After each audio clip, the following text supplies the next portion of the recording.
Hi students, welcome. So today in this video we are going to discuss about moment of inertia and how we can calculate the moment of inertia for continuous bodies. Now what is moment of inertia? This we have discussed in previous video. So if you do not know, so kindly watch that video. So I will give the link in the description. So now let's start with the moment of inertia for the continuous body. So as we know from previous class that moment of inertia for the continuous body can be defined by this formula: I is equals to integration of dm r square. Here dm is the mass of element and r is the distance of element, and this is perpendicular distance from the axis of rotation. Okay, so here I am taking the first example. There we are going to, in this video we are going to discuss this one example only. So I am taking a uniform rod of mass m and length l, and I want to calculate the moment of inertia with respect to a axis that is passing through this end. Okay, I am calling this as the axis I y dash. So I want to find out I y dash. Okay, so let's start it. Okay, so what I will do, first of all I will take a element. So now see, this is a uniform rod, so I can take the element along the length only. Okay, so what I am doing, at x distance I am taking a element of length dx. Always remember that whenever there is rod we will take element like this only. Okay, so now first of all I need to calculate the mass dm. Okay, so I need to calculate dm for this element.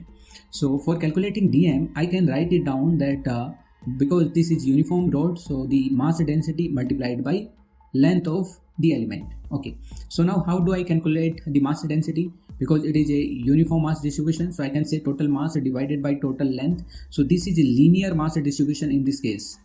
Okay, so linear mass density we have calculated, that is total mass divided by total length, and that is m by l, and this we represent with lambda. So dm is lambda into dx, and lambda can be written down as m by l into dx. Okay, right.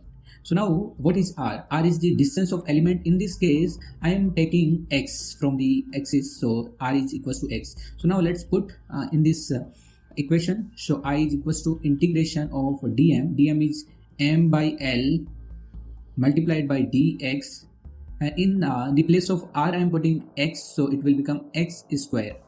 Now see, I need to integrate. For integrating I am taking starting the element from x is equals to 0, and I will take the element till x is equals to l, right? So the limit of x will be from 0 to l. So from here I can say I will be, because m by l is constant, I can take out from the integration, and here x square into dx will remain. Now you already know the formula for integration of x to the power n, that is x to the power n plus 1 divided by n plus 1. So I will be equals to m by l multiplied by x cube divided by 3, and limit will be from 0 to l, right? So from here if I put the value, so it will become m by l multiplied by l cube by 3. So l and l will be cancelled out, so answer will be m l square divided by 3. So this is the moment of inertia with the axis I y dash. Now you try to calculate the moment of inertia with the axis that is passing through the center, right? And let me know the answer. So I think you must have understood. Let's end here. Thank you.